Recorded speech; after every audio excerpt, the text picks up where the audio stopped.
Hello, my dear students. Welcome to my class. I hope you all are good and enjoying your days with your families. Today, I am going to discuss the Unit 2 of A King's Tale. You can open your book or else you can look at the video. This video will surely help you. Now, starting with the text. In the home of Sir Ector, Arthur, the son of the late king, was spending his boyhood in happiness and safety. তাহলে কি বলছে sir এক্টরের বাড়িতে in the home of sir এক্টরের বাড়িতে Arthur the son of the late king মৃত রাজার ছেলে Arthur was spending his boyhood in happiness and safety.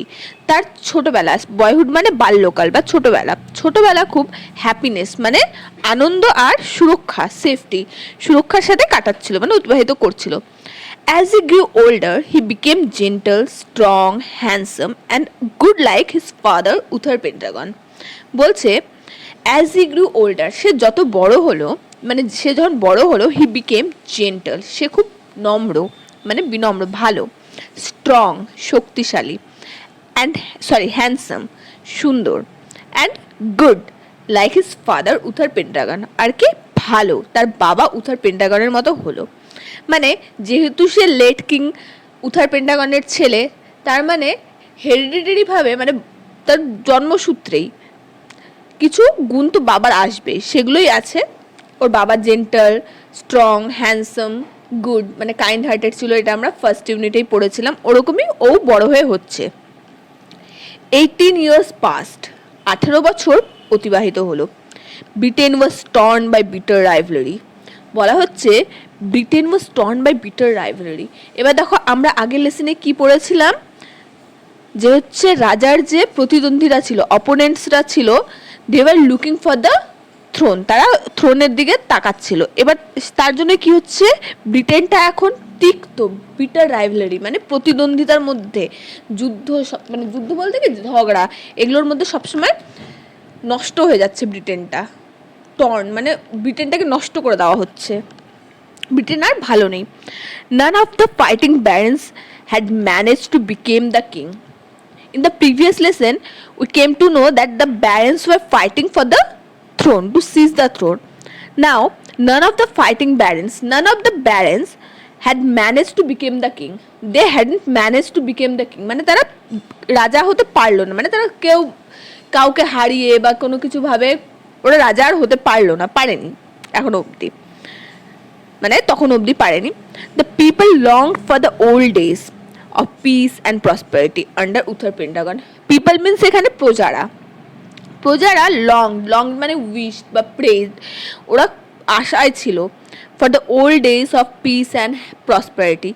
পুরোনো দিন মানে আগে যখন উথার পেন্টাগন ছিল, দেখো বলাই আছে আন্ডার উথার পেন্টাগন, মানে উথার পেন্টাগন যখন রাজা ছিল তার আন্ডারে যেরকম ছিল জায়গাটা সেরকমই ওরা চাচ্ছিল। পিস মানে শান্তিপূর্ণ আর প্রসপারিটি মানে উন্নত সমৃদ্ধ, এগুলো চাচ্ছিল।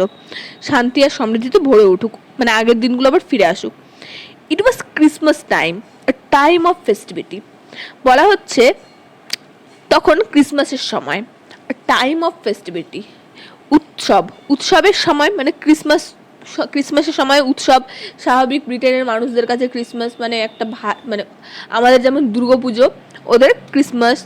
তো ক্রিসমাস ডে ওরা ভালো মতো সেলিব্রেট করে, সে ওটা একটা ফেস্টিভ্যাল, ওদের একটা ফেস্টিভ্যালের সময় বলা হচ্ছে কি হচ্ছে। But all around Britain people were hungry, cold and frightened.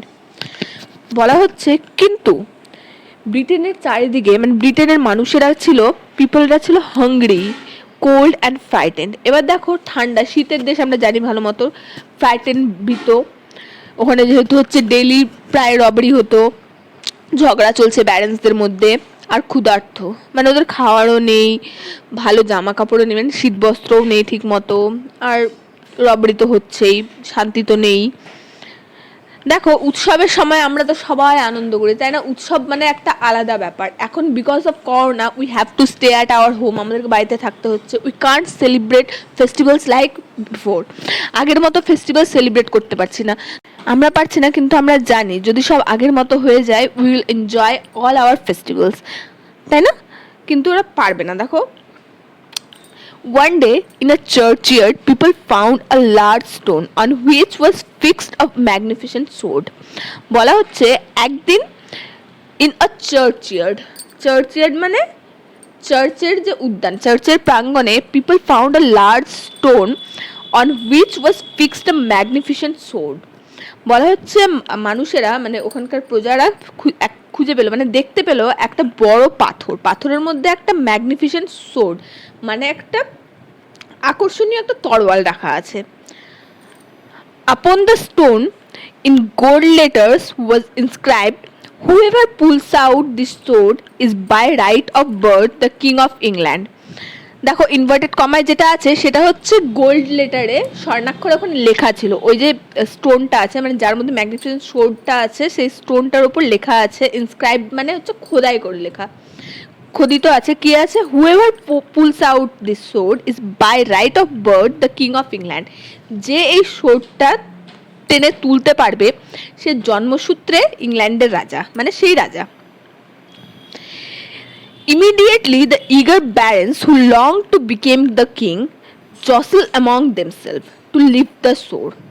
মানে তৎক্ষণাৎ যখনই এই জিনিসটা হলো, যখনই দেখতে পেলো পিপলরা মানে মানুষেরা, তখনই যে ইগার ব্যারেন মানে আগ্রহী যে রাজারা ছিল, who long to become the king, যারা আগ্রহী যে ব্যারেনরা ছিল যারা রাজা হতে চাচ্ছিল, jostle among themselves to lift the sword, নিজেদের মধ্যেই ঝগড়া শুরু করলো, মানে হুড়পাড় শুরু করে দিল যে ওই সোর্ডটা তারা তুলবে।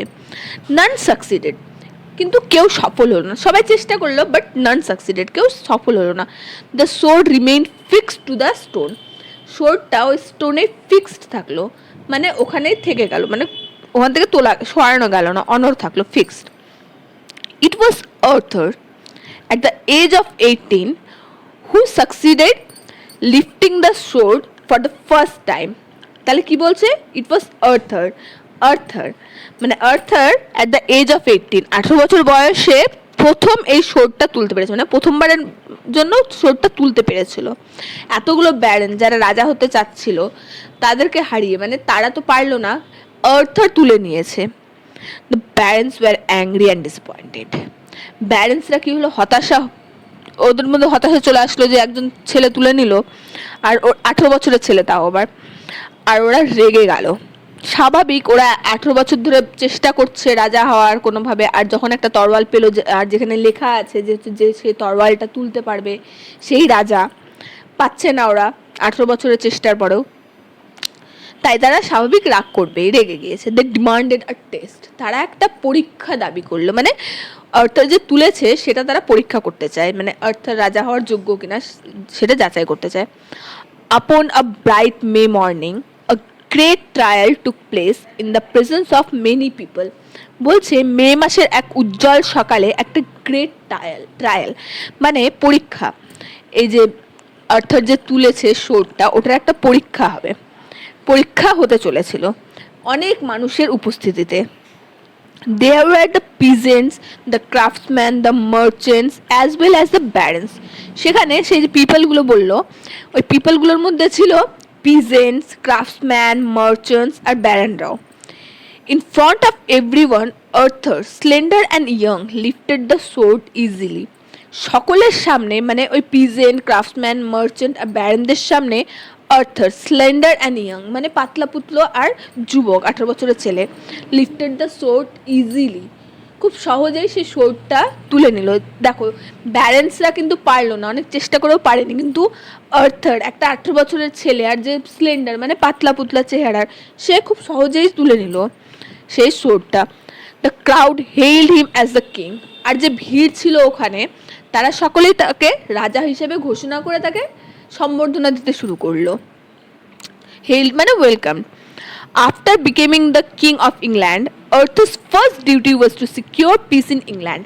ইংল্যান্ডের রাজা হওয়ার পরেই আর্থারের যেটা প্রথম ডিউটি, প্রথম কর্তব্য কী ছিল, সিকিউর পিস ইন ইংল্যান্ড। ইংল্যান্ডে তখন পিস নেই, ব্রিটেন বলাই হয়েছে যে ওখানে হচ্ছে ললেসনেস আছে, পিস একদম নেই, শান্তি নেই, ব্যারেন্সরা ফাইট করছে নিজেদের মধ্যে, তাই ওর প্রথম কর্তব্যই ছিল ওখানে পিসটাকে রাখা, শান্তিকে ফিরিয়ে আনা, শান্তি সুরক্ষিত করা। হি ওয়াজ হেল্পড বাই ওয়াইজ মার্লিন, চালাক মার্লিন মানে চতুর বুদ্ধিদীপ্ত মার্লিন তাকে হেল্প করছিল, হেল্প পায় মানে ও হেল্প করতো। Like his father, Arthur was concerned about the good of common people. তার বাবার মতো মানে উথার পেন্ডাগনের মতো Arthur was concerned about the good of the common people. সাধারণ মানুষের ভালোর চিন্তা করতো আর্থার, মানে ভালোর জন্য সে কাজ করতো, ভালোর কথা চিন্তা করতো। লাইক ফাদার লাইক সন, বাবার মতো একদম। King Arthur fought battles so that no one could illtreat the humblest of his subjects.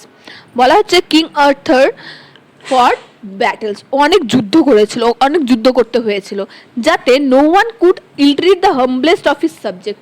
তার রাজ্যত্বের মানে তার যে হচ্ছে কিংডম ছিল সেখানকার মানুষদেরকে, হাম্বলেস্ট মানে বিনম্র মানুষদেরকে, সব থেকে হাম্বল ওই মানুষদেরকে কেউ ইলট্রিট মানে খারাপ ব্যবহার ওদের সাথে না করতে পারে, তার জন্য অনেক যুদ্ধ করতে হয়েছিল, অনেকজনের সাথে, অনেক জায়গার সাথে হয়তো।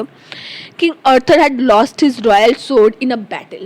একটা যুদ্ধে সেই রয়্যাল সোর্ডটা মানে ম্যাগনিফিসেন্ট সোর্ডটা, যেটার জন্য সে রাজা হতে পেরেছিল, সেই সোর্ডটা সে হারিয়ে ফেলে। One day, Merlin took him to a valley of sweet smelling flowers. একদিন মার্লিন তাকে একটা সুইট স্মেলিং ফ্লাওয়ারের ভ্যালি মানে উপত্যকায় নিয়ে যায়, যেখানে হচ্ছে খুব সুন্দর মিষ্টি গন্ধযুক্ত ফুল ছিল, ফুলে ভরা একটা উপত্যকা নিয়ে যায় জায়গায়। At the age of the plain there was a deep lake. সেই জায়গাটা উপত্যকার একদম শেষে কোনায় একটা লেক ছিল। As Arthur approached the lake, a beautiful arm with golden bracelet rose from the water. সেই জল থেকে যখন হচ্ছে আর্থার অ্যাপ্রোচ করলো মানে চাইলো, প্রার্থনা করলো সেই লেকের কাছে, তখন একটা সুন্দর হাত, beautiful arm with golden bracelet, একটা সোনার ব্রেসলেট যুক্ত একটা হাত, সুন্দর হাত ওই জল থেকে উঠে আসলো, লেকের জল থেকে, from the lake's water. The hand held a sword set with rubies and emeralds. বলা হচ্ছে ওই হাতে ছিল একটা সোর্ড, একটা তরোয়াল, set with rubies and emeralds. Emeralds আর রুবি অনেক দামি দামি কিন্তু পাথর, ওগুলো যুক্ত একটা তরোয়াল ছিল, ওই হাতটা ধরেছিল। That's all for today. এখানে আমাদের ইউনিট 2টা শেষ হলো। We have remain 1 unit more, আমাদের আরেকটা ইউনিট আছে, ওটা আমরা নেক্সট দিন পড়বো। If you find any kind of trouble in this video you can let me know through comments, and if this video is helpful to you you have to hit the like button, and if you haven't subscribed my channel yet, please do subscribe for further notification, further lessons of your textbook. Till then, take care. Thank you.